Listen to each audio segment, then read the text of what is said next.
Pascal Salviani de Koh-Lanta, le grand candidat de Koh-Lanta, a subi une crise cardiaque après avoir participé au célèbre programme de TF1. Ton mag vous en dit plus sur les circonstances de la tragédie. Pascal Salviani, victime d'une attaque digestive après son périple, mais le vainqueur de 2 places dans le célèbre jeu des aventures de TF1 n'est pas infaillible.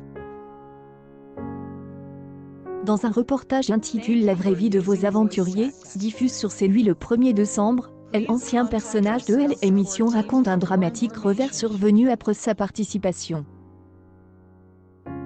Victime d'une attaque digestive, il a dû être immédiatement hospitalisé. Je suis revenu à la maison avec une infection majeure. Avec un souci du gros intestin. J'y ai passé une soirée aux urgences parce que j'y ai eu une sorte de crise cardiaque des intestins.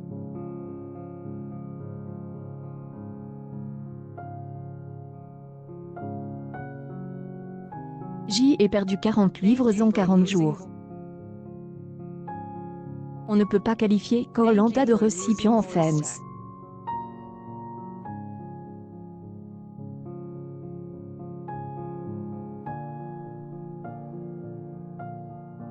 Ce n'est pas vrai. L'aveu être difficile, dit-il. Le candidat est atteint de schizophrénie lors de l'élection de Koh-Lanta. Pourtant, ce n'est pas tout. L'homme de 50 ans a également été victime de schizophrénie. Les conséquences majeures qui naissent derrière lui sont des ordres psychiques. Il est trop difficile de vivre avec eux. Je suis revenu, c'est être compliqué pendant longtemps. Pendant 7 ou 8 mois, j'y ai eu une double identité, j'y ai souffert de schizophrénie. La jungle me manque. Dormir dans la jungle me manque. J'y étais ici mais mon cerveau est resté en Thaïlande. Quand je suis rentré à la maison, j'y étais complètement dans les airs.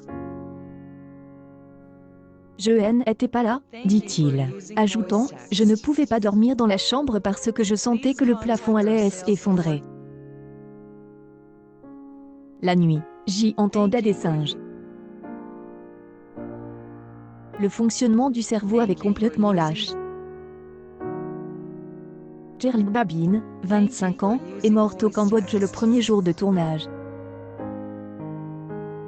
TF1 a décidé d'arrêter le programme. Un candidat de la 16e saison de Koh-Lanta, Gerald Babin, est décédé le 21 mars dernier des suites d'une crise cardiaque lors du premier tour du premier jour de tournage de l'émission. Gerald Babin, un imposant physicien de 25 ans, participait à la 16e saison de Koh-Lanta, dont le tournage venait de commencer au Cambodge. Toutes les équipes des Help, TF1 et Denis Brognard sont dévastées, et se joignent à la profonde tristesse de la famille de Gerald, déplore TF1 dans un communiqué. Toutes ses pensées sont avec ses parents, sa sœur, sa petite amie et ses proches. Il a immédiatement décidé d'arrêter le tournage et de rapatrier toutes les équipes à Paris dès que possible. Le DG de TF1, Non Spagnini, a immédiatement contacté par téléphone la famille du candidat décédé et devrait se rendre à son domicile. Nous ferons tout notre possible pour accompagner au mieux cette famille, dans son deuil, a déclaré la chaîne. Le jeune homme, originaire de la région parisienne, a ressenti de violentes crampes dès la première minute du premier tour de Koh-Lanta. À l'arrivée du médecin, il a subi un premier arrêt cardiaque, mais il a été réanimé. Son CRS est à nouveau arrêté lorsqu'il a été transféré par hélicoptère à l'hôpital de Sihanoukville. L'équipe médicale présente a réussi à redémarrer le CR.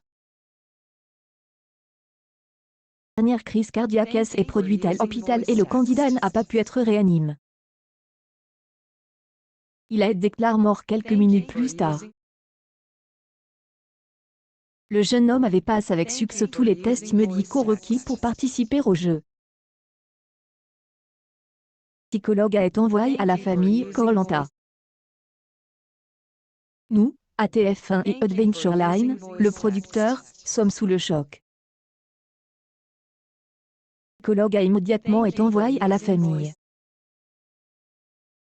L'émission a été annulée, et nous craignons pour la poursuite de l'émission. Aujourd'hui, les conséquences pour TF1 ou la société de production ne sont pas à l'ordre du jour. Il n'était pas possible de continuer après un tel drame. Ce n'est pas le moment de regarder les contrats, dit-on à TF1. Est une épreuve physique terrible, confie Michael, ancien candidat, à RTL. C'est vraiment extrême. Et pour nous mesurer, pour voir jusqu'où nous pouvons résister physiquement. Et il ajoute, oui, je peux confirmer, pire que El Army à Koh-Lanta, il n'y a rien à manger. Mais vous devez savoir que nous sommes bien surveillés, les médecins nous voient presque tous les jours, avant chaque match. S'il voit quelqu'un qui ne va pas bien, il l'arrête immédiatement. Dégoûte, ce pauvre malheureux, franchement, je suis dégoûte.